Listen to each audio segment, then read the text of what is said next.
Ice ഇന്നലെ പാലക്കാട്, മലപ്പുറം അങ്ങനെ കുറച്ച് ജില്ലകളിൽ രാത്രി കീ അലേർട്ട് വന്നില്ലേ, എമർജൻസി മെസ്സേജ്. ഞങ്ങളൊക്കെ മൊത്തത്തിൽ ഷോക്കായി. ആ കീ എന്ന് പറയുന്ന കേട്ടപ്പോൾ ഞാൻ എന്റെ സ്വപ്നത്തിൽ എന്തോ ആംബുലൻസ് പോവാണെന്ന് ഞാൻ വിചാരിച്ചത്. കണ്ണു തുറന്ന് നോക്കണ എല്ലാം അവിടെ നിന്ന് ശില്പന്റെ ഫോൺ അവിടെ നിന്ന് ഇവിടുത്തെ ഒക്കെ കീ വന്നു. എനിക്കാണെങ്കിൽ ടെൻഷൻ. വീടിന്റെ ഫ്രണ്ടിൽ ഇനി വെള്ളപ്പൊക്കം വന്നിക്കണം, എന്നിട്ട് ജനലിൽ കൂടെ വന്ന് നോക്കിയിട്ട് പോയി വെള്ളം എന്തെങ്കിലും പൊക്കം വന്നിട്ടുണ്ടാന്ന്. നമുക്കപ്പോൾ വലിയ എല്ലാവരും ചോദിച്ചു നോക്കാം ഇവരൊക്കെ എന്താ വിചാരിച്ചത് കേട്ടാ.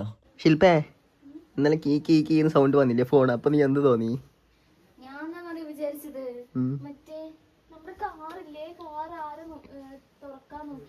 നമുക്ക് ശിവനെ ഒന്ന് വിളിച്ചു നോക്കിയാട്ടാ. ഇന്നലെ മറ്റേ സൗണ്ട് കേട്ടപ്പോ നീ എന്താ വിചാരിച്ചേ?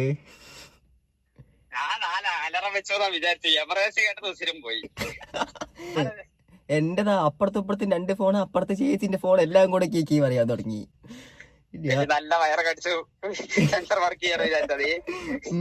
എനിക്കൊരു ടെൻഷൻ എന്നാലും വെളിയിൽ വെള്ളം കെട്ടി നിക്കണേ, വെള്ളപ്പൊക്കം വന്നിട്ടുണ്ടാ. ഞാൻ മെല്ലെ വന്ന് നോക്കി. എനിക്കൊരു ടെൻഷൻ പെരപോയാത്. അമ്മ എന്ത് പറഞ്ഞ്? അമ്മയൊക്കെ അണിച്ചാ അവർക്ക് തിന്ന്? അമ്മ അടുത്തതല്ലേ ആവിന്റെ ഇവർക്ക് തന്നൊരു കാര്യമില്ല. ഇവരിത് ഇടയ്ക്കിടയ്ക്ക് പോലെ ഇരിക്കണം. എനിക്ക് ഇവരത് പറയുമ്പോ എന്ത് പറയണേ? എമർജൻസി ഒന്നും പറഞ്ഞ സമയത്ര 5 മണിയാവുന്നത്. നമ്മുടെ ആൾ രാവിലെ ചേരുന്ന ഇങ്ങനെ ഇരിക്കുക. ആര് ഈ ഇടത്തിന്റെ അവിടെ ഫോൺ കൊണ്ട് വെച്ചത് വെച്ച് ഞാൻ ഈ ചനി അലറം വെച്ച് ഓഫാക്കാൻ പറഞ്ഞത്. അങ്ങനെ എടുത്ത് ഫോൺ ഇങ്ങനെ നോക്കണോ? എമർജൻസിന്ന് ഫോൺ ഓൾറെഡി ഇവിടെ കിടക്കുന്നുണ്ട്. അതവന്റെ പോക്കറ്റിൽ നിന്ന് വീണതാണ്.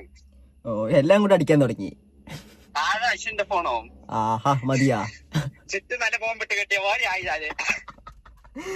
ഗൈസ്, ഇനി നമുക്ക് ഷിനുവണ്ണെ വിളിച്ച് ചോദിക്കാട്ടാ. ആളെന്താ, ആൾക്ക് തിരക്കായിരിക്കും ഷോപ്പില്. നമുക്ക് അതാണ് ചോദിക്കാം. വിളിച്ച കോൾ എടുക്കുമോ നോക്കട്ടെ ആദ്യം. ഇതെല്ലാരും